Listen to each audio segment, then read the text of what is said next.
Okay, students. Garima? Yes, sir. Okay, fine. Can you see the board?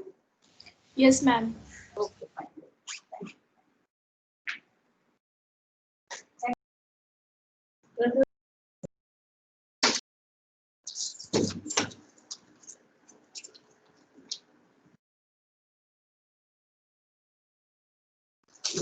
Alright, so let me go back to what I was doing yesterday. So we are trying to describe now tensors in more general non-Cartesian coordinate systems. And so what we saw was that if I have more general curvilinear or non-Cartesian coordinate systems, then I can choose basis vectors which are defined in terms of objects. I can choose them either to be, I have two independent or two sets of basis vectors which I could choose. One which I will call as my covariant basis set and the other as a contravariant basis set. And these two sets of bases form this, they have reciprocity relations between them. Okay. And later we also saw that I can introduce some object called which I will call as the metric tensor. And then the distances can be written in terms of the metric tensor, and volume, infinitesimal volumes also can be written in terms of the metric tensor. So let me now do a little bit more clear. Yesterday I defined these curvilinear coordinates more with respect to curvilinear coordinates which you are familiar with, in particular cylindrical polar coordinates and spherical polar coordinates. But now I will do it in a little bit more general way.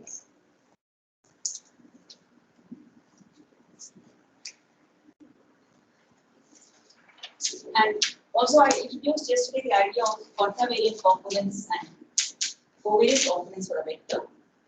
So I'm going to use those ideas now and we'll write down more generally. So suppose now I have U1, U2. You can see I'm using subscripts or the indices on the top, so it's upper indices or superscripts. So let this be a set of curvilinear vectors. Okay.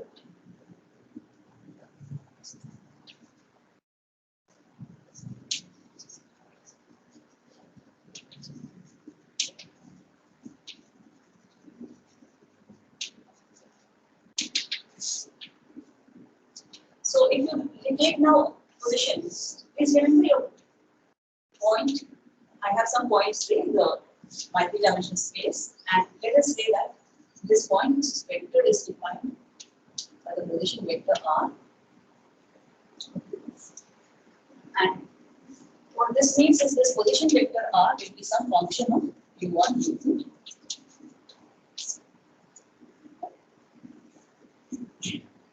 Then I can define now vectors which are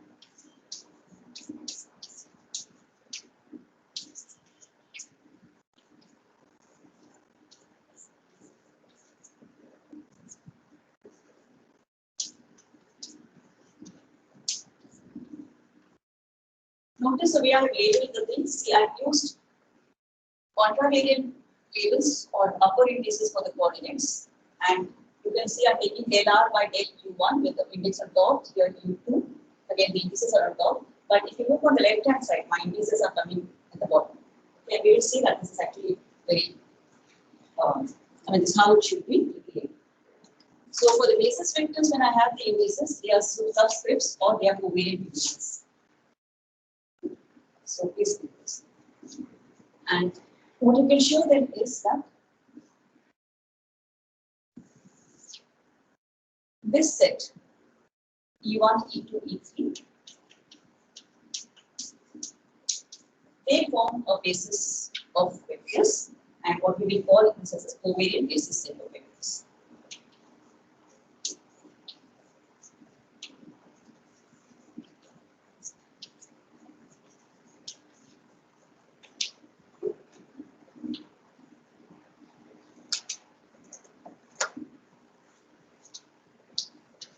So in particular, then if I look at my infinitesimal displacement vector, my infinitesimal displacement vector can be written in terms of this basis set, the covariant basis set in the point. So this is exactly what we did yesterday. Only thing now I'm using properly the covariant and contravariant notation because I introduced that yesterday. So So here what I've done is I've expanded my infinitesimal displacement vector in terms of this covariant basis vectors E1, E2, E3, and the coefficients du1, du2, du3. These are contravariant components of this infinitesimal vector. Okay, they are infinitesimal components. Now, exactly in the same way, I can also define another basis set, which we define in the following way as del of E1. E2 is del of E2. E3 is gradient of E3. And remember that remember that even if I have Cartesian coordinates, I could also choose Cartesian coordinates. So this gradient here is nothing but I then I cap del by del x plus j cap del by del y.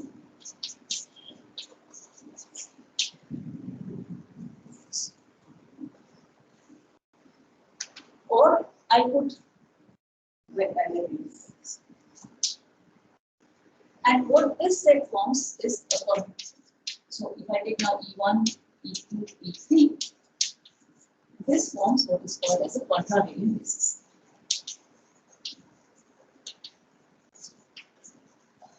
And because your U1, U2, U3 are a set of independent covariant coordinates, you guarantee that these will be linearly dependent. Similarly, these will be linearly dependent. So that's why we get the linearly independent basis. And from the definition of this from here, what you can also check is that EI. So this simply follows from the definition that this is equal to delta Ij. And if I take like this, EI dot Ej.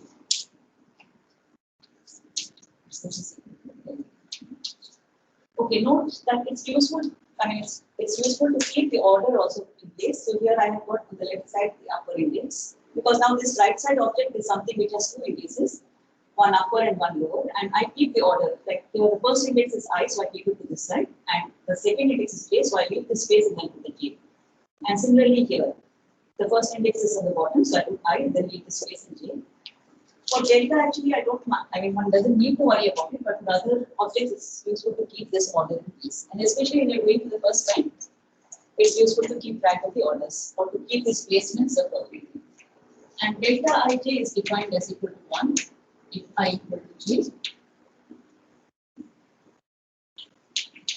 and equal to 0 or else. So the contravariant and covariant basis vectors, they satisfy this reciprocity conditions.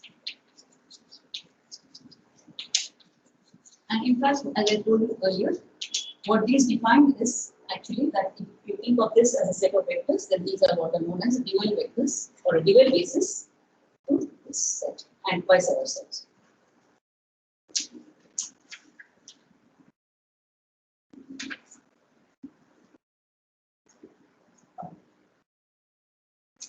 Then what I can do is, after this, once I do this, so we keep this in mind. So let me write these reciprocity relations here. Okay. So I have EI dot J.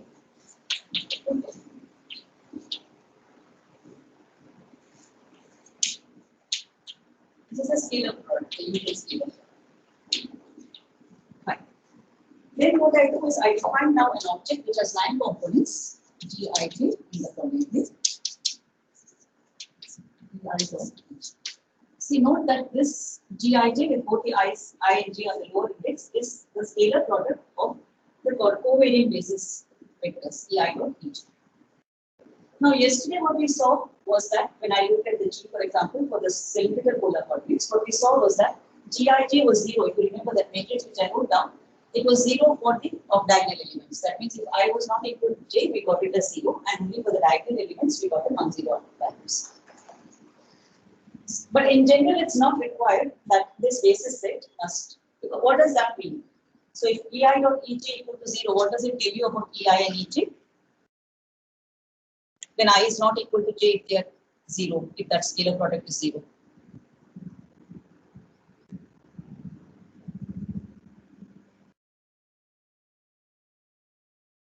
What does it tell you about it? Pardon? Please repeat what you said. What does it tell you about these two vectors? Suppose Ei dot Ej is 0 when I not equal to j. They are orthogonal. They are orthogonal to one another. So it tells me that in this basis set is an orthogonal set. But most generally, I don't need to get an orthogonal basis set. I mean, I can choose my u1, u2, u3 in such a way that these are not necessarily orthogonal. So it's not required that Ei dot Ej will be 0 for I not equal to j. But like you saw for cylindrical polar coordinates, Ei dot Ej was 0, but the diagonal elements were not equal 1. We got some other values. So that those are examples of what are known as orthogonal curvilinear coordinates. Okay. But in general, I don't need to have an orthogonal basis set. Similarly, I could define Gij with the Ij indices on top in terms of the dual basis vectors or the contravariant basis vectors. So this is a scalar product. And from this definition, what you can also see, this is not the matrix. This tells me that this is equal to Gji. Because this is after all the scalar product, and whether I have Ei dot Ej or Ej dot Ei, I'm going to get the same answer. So this is also, and this is equal to G. So what you can see is that the elements Gij is the same as Gji. Or if I think about that matrix, it means it's a symmetric matrix. Similarly here.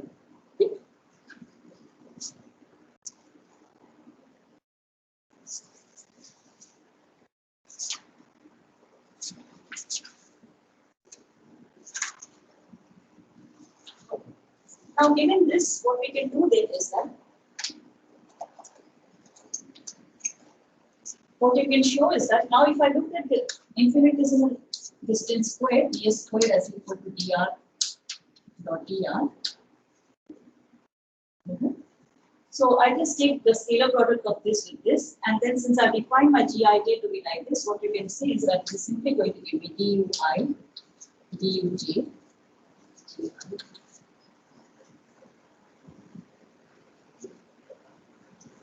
so my ds squared can be simply written as dui, duj, gij.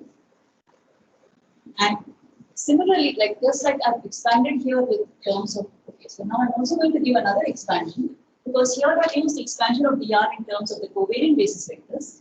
I can equivalently do an expansion in terms of the contravariant basis vectors. So if I do that, then I will put the labels like this.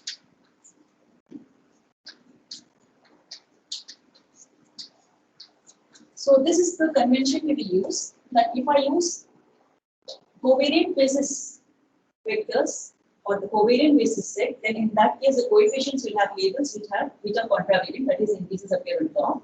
On the other hand, if I use contravariant basis set, then my labels will appear at the bottom or lower indices, or in other words, I'm using covariant components for the same object. But remember, it is the same object. We have more to say about that in this video.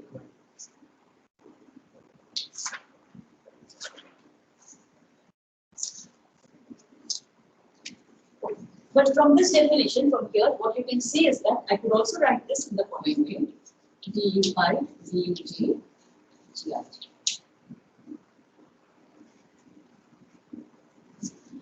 And I will also write here, because I will also introduce this notation because here I've anticipated that already. So I'll write this using the repeated summation convention as dui.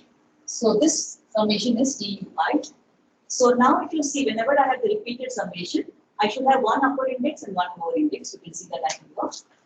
Or from here, if you look, I will have like this. So now when we have two kinds of basis sets, so that is covariant and contravariant basis sets, then our repeated summation is that you will sum over indices which are the same, but one should be a contravariant index and the other should be a covariant index, like here or like. And that is simply what I have used here. Because you can see I've used this I summation here and J summation here. Similarly, this I here and J. Okay.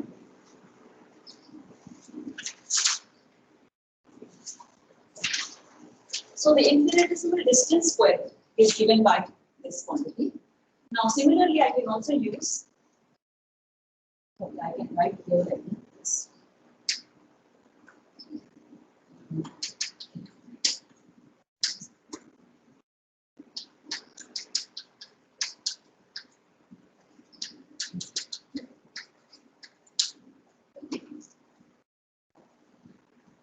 So I can remove this now.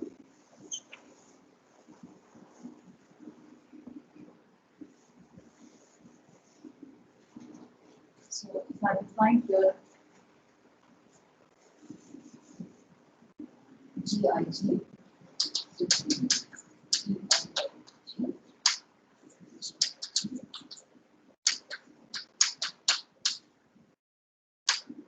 now we will also be very often interested in what is the infinitesimal volume of or the volume of an infinitesimal parallelogram.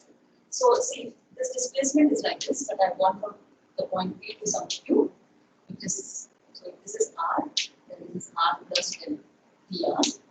And this is your dr. So obviously this is supposed to be a infinitesimal one, but although it's not shown here. Now assume that I have got such an infinitesimal parallelogram. So let's say that, and then just draw it, then you will see this. So let's say that I have a parallelogram. So see, E1, E2, E3 are like three independent directions, which need not necessarily be orthogonal. So let's say this is E1, E2, and E3. And let us say that I have now a parallelogram. So let me draw it and then I will. Because this constitutes three independent directions or three independent axes, which are called the covariant axes. So let me draw the parallelogram. So let's say that this is E1 times E1. So it's a parallel, it's something which is along the E1 direction, but this, and let us say that this is, so let me draw the parallelogram.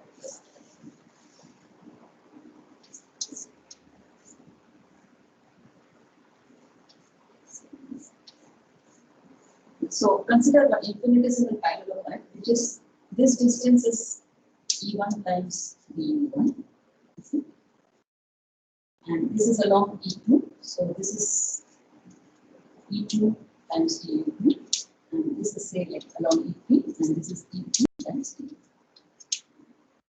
So the magnitudes are of course this of this parallelogram. Now what is a, and it's along, so this is along E1, this is along E2, and they are three independent directions. That's all I know. They're not necessarily orthogonal. What will be the volume of such a parallel? Whatever you could have learned in your coordinate geometry.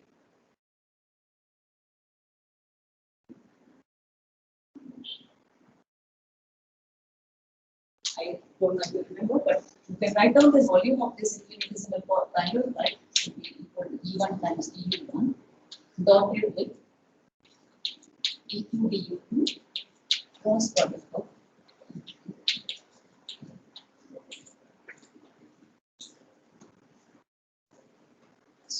I think this you must have learned in school. So, or in class 11 or 12, you should have done this, or maybe in first year on BSc.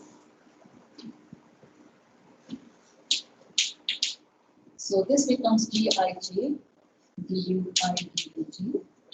I'm just writing it again.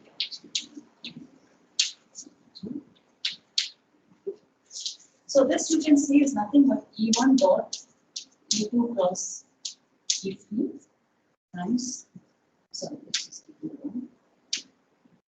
If I make this kind of mistakes, you should tell me. Because now we use this contravariant covariance. So it's, because this part is anyway just scalars, so the cross product or the dot product is actually the vectorial part of this. Right? And you can convince yourself now that I'm going to write down this answer, but what you can see is that this is nothing but determinant of matrix G times the square root of the determinant. So the best way to verify is the following. What you do is take the square of this quantity, E1 dot E2 plus E3, square of that, and show that the square of this is nothing but the determinant of G. Because you can see that when I take this dot product of E1 with E2 cross E3, I'm going to get some products of E1 and E2 and E1 and E3, which can be written in terms of this Gij matrix. And if I take the square, you will see that it will become simply the bigger. And if for analyzing this, you might find whatever tensor epsilon IJKs which I introduced, the Levi-Civita symbols, that might be pretty useful. So you can show this. So therefore, what you can see is now that the infinitesimal volume is simply given by this for this curve. Right? Okay. So what we therefore see is that I can describe my curvilinear coordinates by these three independent coordinates U1, U2, U3, which I chose to be contravariant. Then my distance, and then I have this metric tensor, which is nothing but the scalar products of either the contravariant basis vectors or the covariant basis vectors. And further, you can also see that if I take Gij, this is by definition Ei dot Ej. And because of the reciprocal relation, this is nothing but delta Ij. Right? Similarly for the other side. So you see that this object now has three different forms. In fact, it has four forms. Because I put both the indices lower, I have both the indices on the top. Here I have the first index on the top, the second index in the bottom. I can also define it like this: Gij is now Ei dot Ej. Here the first index is on the bottom, the second index is in the upstairs, and this becomes delta. This is again. So it is the same object, but which can be represented in this covariant basis because of the fact that we are doing this. Okay. So we can write the distance in terms of the metric. Okay, I'm going to say that this will actually transform like a tensor. It's called a metric tensor. Why is it called a metric tensor? Because meter means measuring, and what this is really used because you can see that you are going to be able to measure distances in terms of your distances and also in volumes in terms of this object.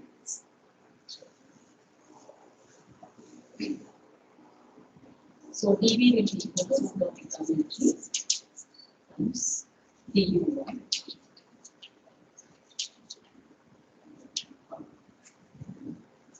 Now we can also see something that if I have any arbitrary vector, then any arbitrary vector can be then written in terms of. So I, for example, here this was an infinitesimal displacement vector. You saw it expanded it in terms of the covariant basis, or I can expand equivalently in terms of the contravariant basis. So I can do this for any arbitrary vector E.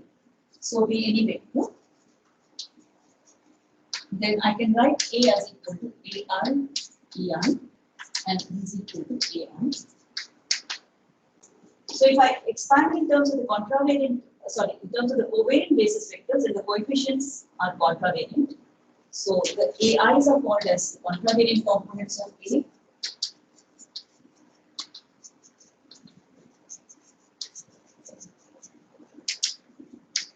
And in the lower index, it's called the covariant components.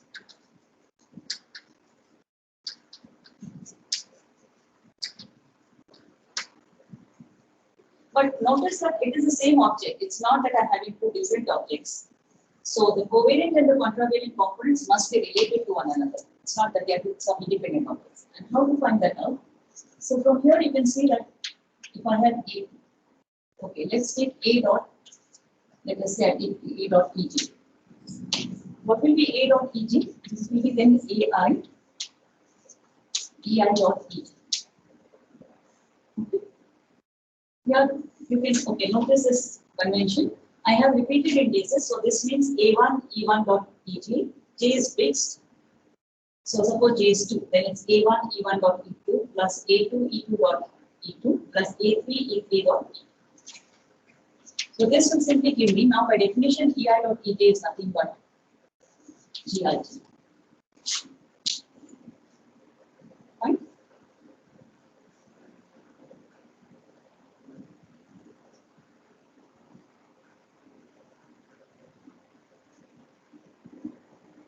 Or, yeah.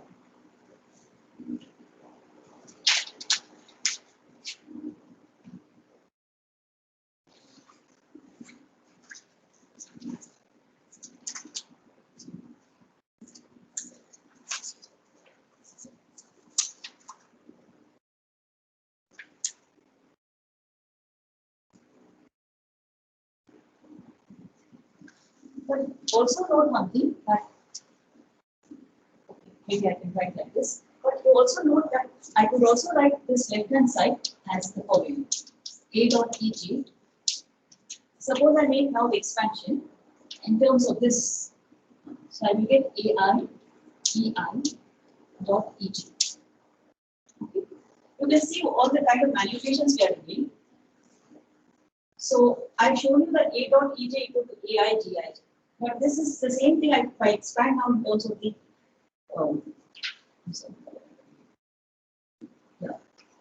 I expand my vector in terms of the contravariant basis, I'm going to get AI EI dot EJ. But what is AI EI dot EJ? This is nothing but AI times delta I. Because of the fact that EI dot EJ is delta I. But now what this tells me is that this will be 0 unless I equal to J. And here you are repeated indices, so I'm going to get EJ. So what you can therefore see is that the covariant AJ is nothing but A dot EJ. But that is equal to this. Let me repeat the argument again. So what you can see is that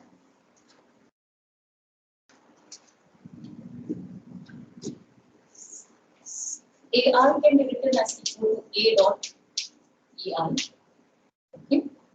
Or if you like, I can put AJ. AJ is E dot EJ. So when I want this relation, what I do is I expand my A in terms of the contravariant basis vectors, use the reciprocity relations, and I will get AJ. But then I can also use the covariant basis set to expand my A, in which I will get this. So this is equal to AI times GI. Now look at this relation. I got AJ with the lower index J and here AI with the upper index and GIJ with both in the lower. So basically what this G is doing is, it is lowering this index I to J. So what we can say is the metric tensor can be used. Okay, let me do this first and then I'll show you the other one. Now same thing I can do, for example, with, instead of doing with covariant, let us look at the contravariant. So if I take K dot EJ, what we can show is that this is equal to AJ. So for this, again, what you do is write this as equal to. So I write this as AI, dot EG. This is going to become AI delta IG. So my A dot EJ with the contravariant is equal to AJ. But then again I can use AI EI dot AI dot EJ, which is equal to AI times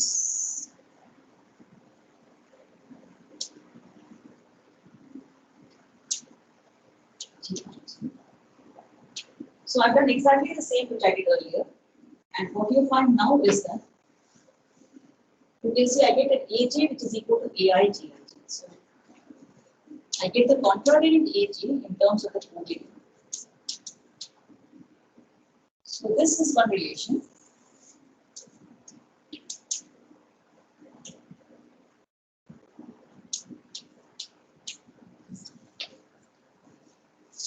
So what you can see is that I can relate the covariant AJ to the contravariant components by lowering. So I can lower the index from a contravariant index to a covariant index by using the covariant components of G. And similarly, I can raise the index from a covariant index to a contravariant index by using the contravariant components of G. Or in other words, I can use my metric tensor appropriately to raise and lower indices. So this kind of an operation, this is called as raising and lower of indices.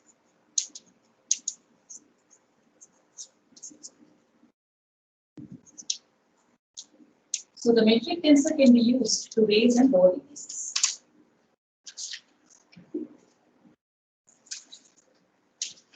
And further, what you can see then is that if I now take the scalar product, let's suppose P be any vector and A be any two vectors, okay?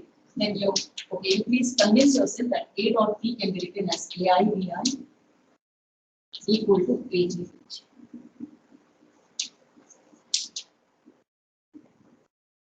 Okay, which I can write it as GIG AIBG equal to GIG.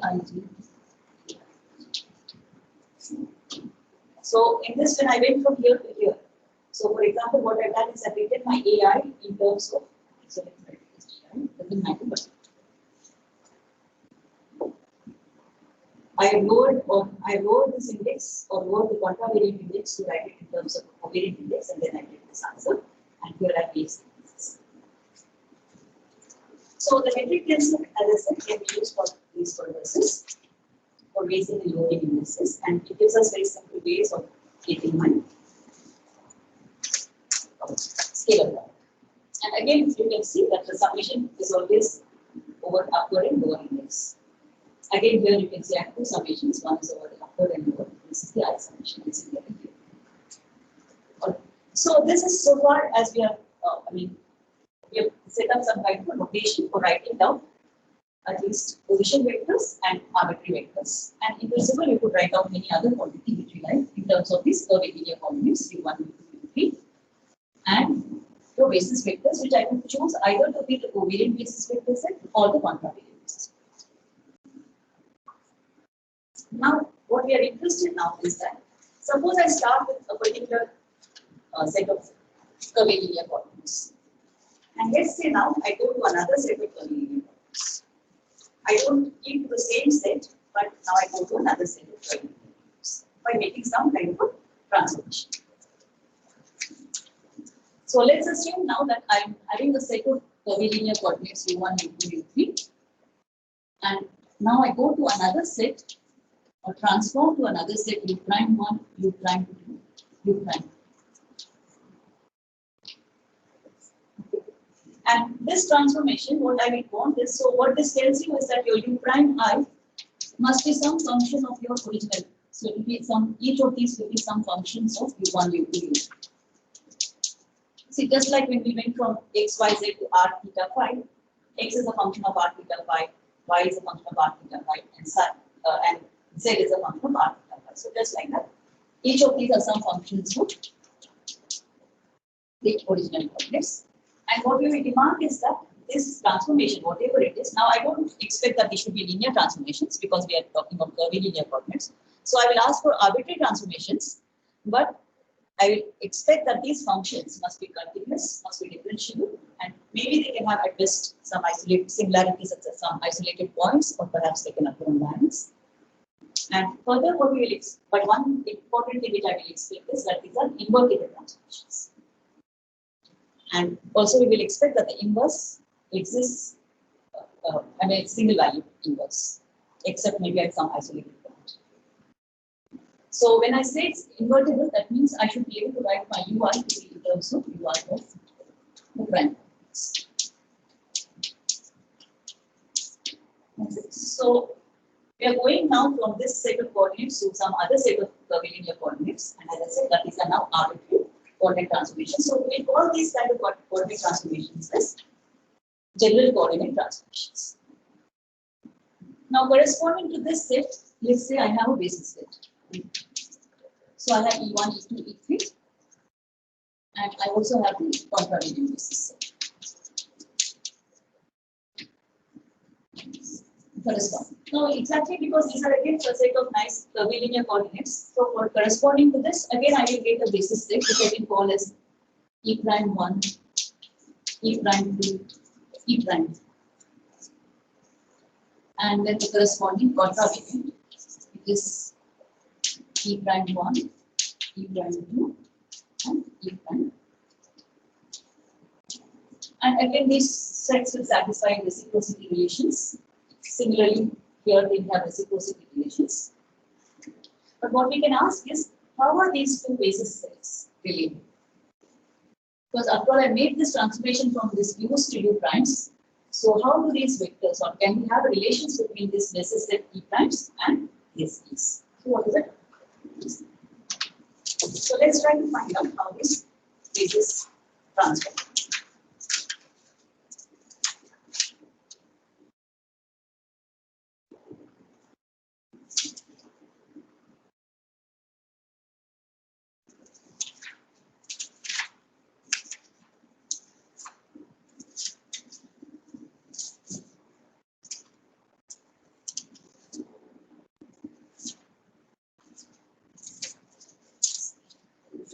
Change my notations.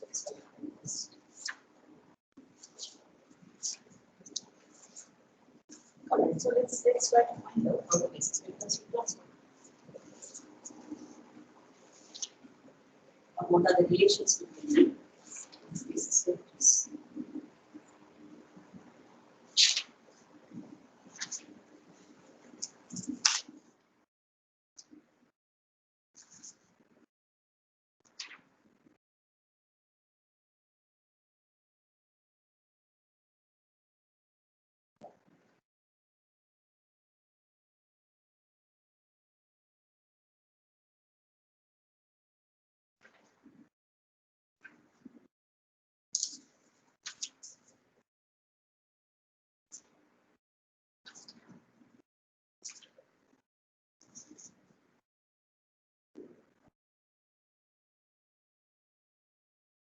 So let me write this for equal to del R del by del U prime. That's by definition. So that's how we define the basis vectors. But you can see that this I can use now because I know that U prime i's can be written in terms of the U1 and U2, U3. So I can write this by using, basically I'm using chain rule now. I can write this as del Uj into del Uj. So I can go from this to this using chain for the del U. But what is del R by del Uj? What is this quantity?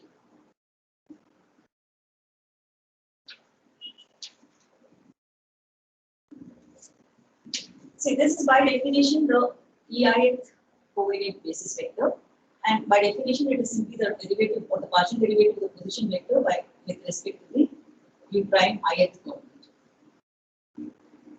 And when I went from here to here, I used chain rule for the derivatives.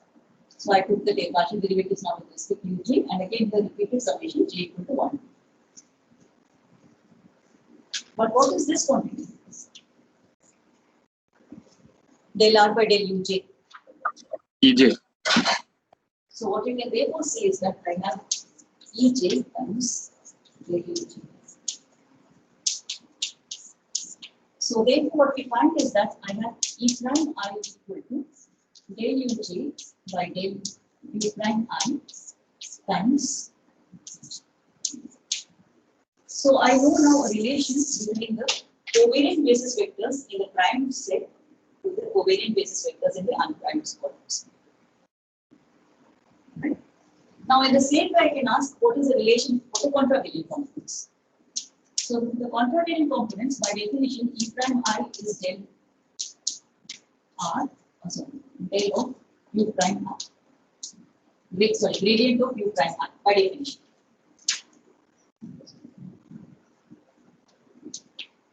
Now, you can see that what is the gradient?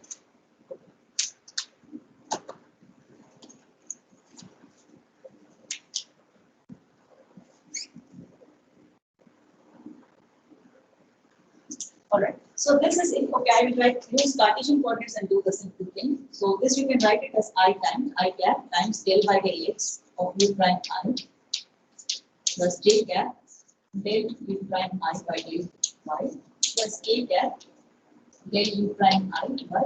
You can do this in a much simpler way, but I'm just doing it in a more elaborate way just to show you how it works. And now you see I can write this in the following way as I cap times del U prime I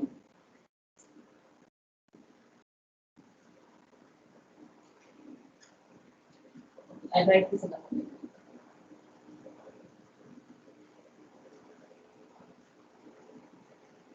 Del U prime I by del Uj into del Uj by del x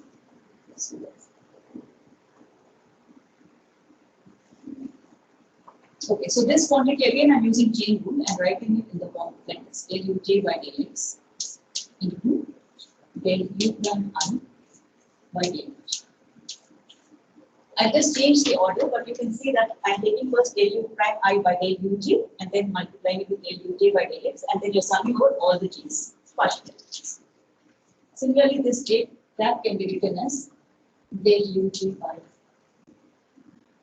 del, if you want to write the same, del u prime I by del uj.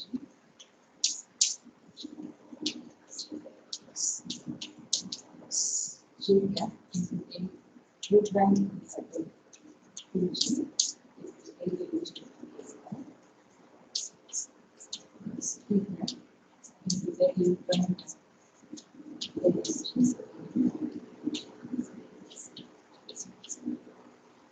Now, what is this quantity?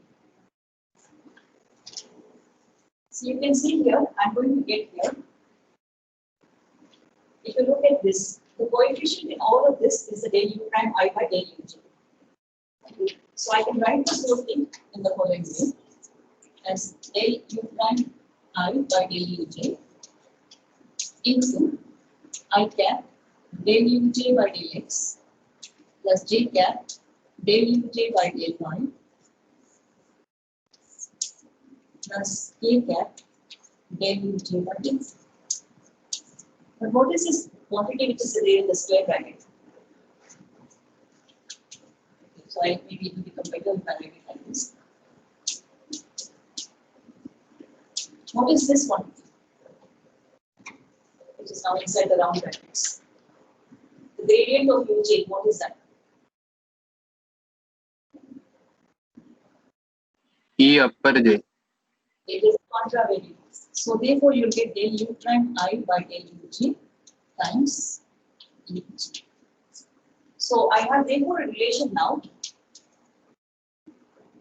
that E prime I contravariant equal to del u prime I by del uj times. So you see now I got the relations for how the covariant basis vectors in the two sets of coordinate systems u and u primes are related, and I also know what is the relation between the contravariant basis. And what you can see is that they are not the same. I mean, you look at the factors which is coming here. Here I have the partial derivative of uj with respect to u prime I. Here I have the inverse of that. So you can see that the covariant and contravariant basis vectors actually we transform. In general, we transform differently from one another. Exactly one is the inverse of the other. And now what we will say is that this we will say is the definition for a vector. So under arbitrary coordinate transformations which satisfy modulo those conditions which those coordinate transformations must satisfy, we will say that if I have an object now, AI, a covariant AI, say, that means if I have a set of three components, A1, A2, A3, covariant indices, then I will say that these three components form a tensor of rank 1, or now a general tensor of rank 1. Okay, I equal to 1 to 3, forms a tensor of rank 1 if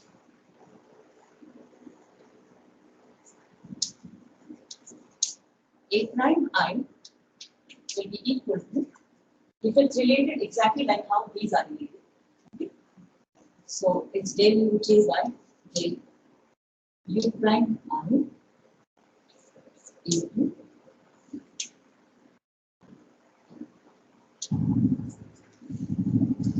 H. And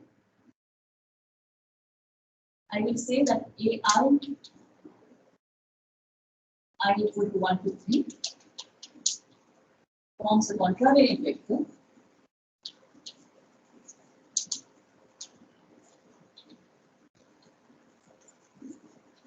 if A prime I will be equal to del u prime I by del uj. again you can see that actually one is inverse of the others, and as I've already told you that AI and AIs, the contravariant and the covariant AIs must be related by using, and you can raise and lower indices by the metric tensor. So I can actually relate this transformation law to this by using a metric tensor. We'll see it in okay. But this is how I will define now the circuit, right? This covariant tensor. This is a covariant tensor of rank 1. This and a contravariant vector or tensor of rank 1. So tensor of rank 1 is covariant vector. The same thing. Covariant tensor or covariant vector.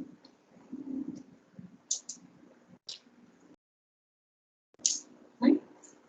Here also I should write this as a covariant tensor. So now for an arbitrary coordinate transformation. See, earlier when we had Cartesian tensors, what we found was we didn't worry about covariant contravariant indices. We just had whether we put it as up or down, it didn't matter. And the thing I got here was RITS. Now instead of that, I get these partial derivatives of these transform coordinate systems multiplied with the corresponding coefficients. And the order is very important.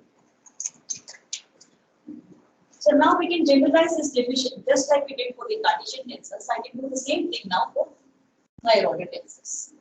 So now I can generalize my tensor definitions to saying that now I have to have an object again. So suppose I want second rank tensor. So what should how many indices should I have for my second rank tensor? I should have 2 indices. But I've already showed you that if it's a 2 indices, now the 2 indices can come here, I can have here, or I can have like this, I can have like this. So all these represent the same object E. And how many elements does this object have?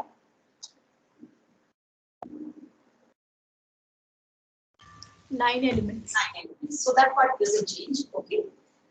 And what we will now say is that if both the indices are going on top, now for each index for the top and if they're on the upper index, then the transformation law should be like that of a contravariant tensor. But now because I have seen, just like when we did for a tensor of rank 2, I got 2 R's. So I should get now 2 factors of this, del U prime I by del U. So let me just write down this. So I get E prime Ij should be equal to del U prime I by say del U T. So if okay.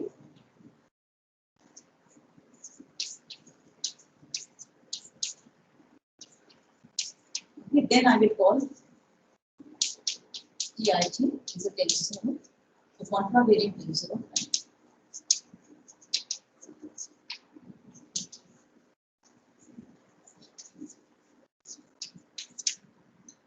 Now the point I want to make is that, see, once I can show that these 9 components, and if I look at the contravariant components, if the transformation law is like this, I don't need to show all of these separately, because I can obtain the transformation laws from this by using the metric tensor. Or in other words, if I show, for example, here, that the covariant of components transform like this, I can actually get this transformation law directly from here by using the metric tensor.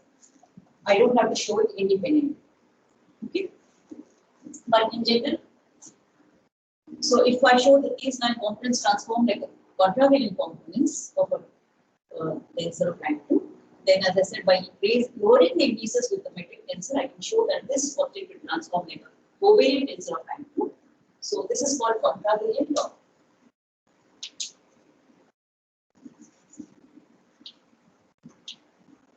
And this is called the fully covariant description of the same object. And these 2 are called as a mixed description, or they are called as mixed tensors because you have got 1 contravariant and 1 covariant.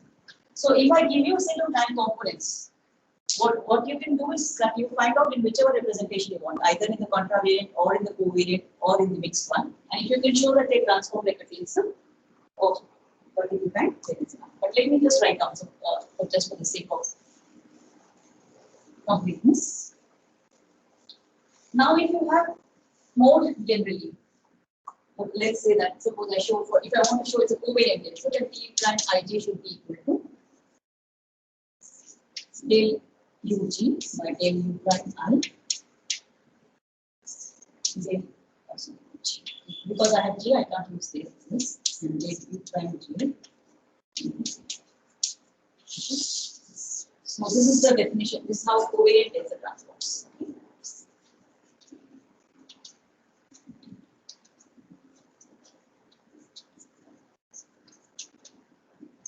Okay. More generally now, what I can do is I can define a tensor to be an object which has, let me write it down and then I will. So it has say M upper indices and let us say it has N lower indices. Now how many components will this object have? It has M number of upper indices and N number of lower indices. How many components? Pardon? M plus N. No, how many indices it will have M plus N, but how many components will it have? 3 raised to M plus N. 3 to the power of. Okay. And now if those 3 to the power of 10, if this goes like this. So for the upper indices, the transformation should be like this, and you should have M such derivatives. For the lower, you should have like this, and N such. So let me just write it very fast. So let us see, I have K1, I think by K2. This, then you prime IN this. So these are for the contravariant part, and then for the covariant part, what you will get is like this: N by N, 2 prime of J1.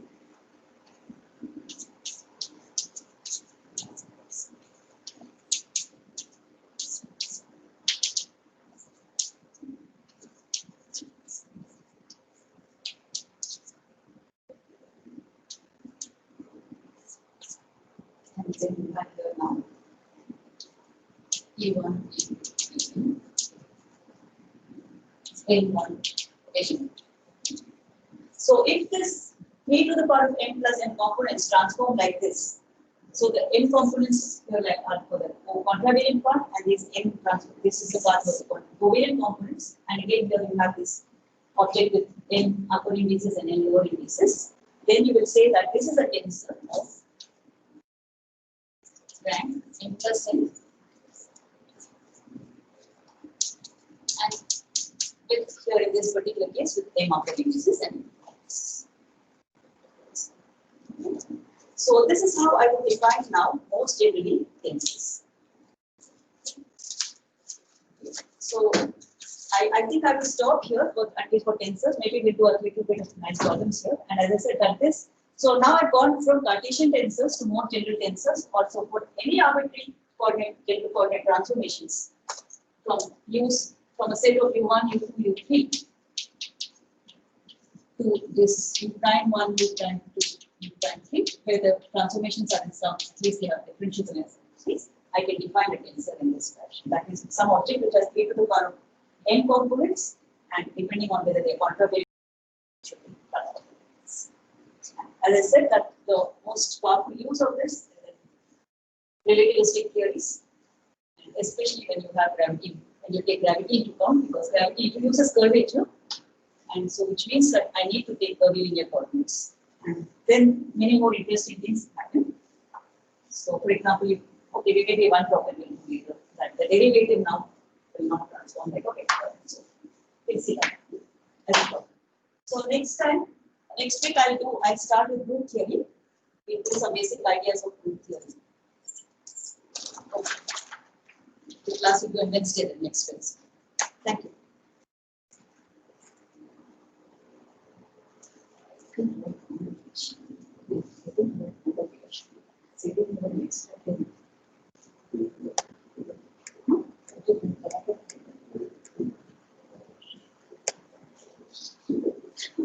Subscription. I'm going to the graduation.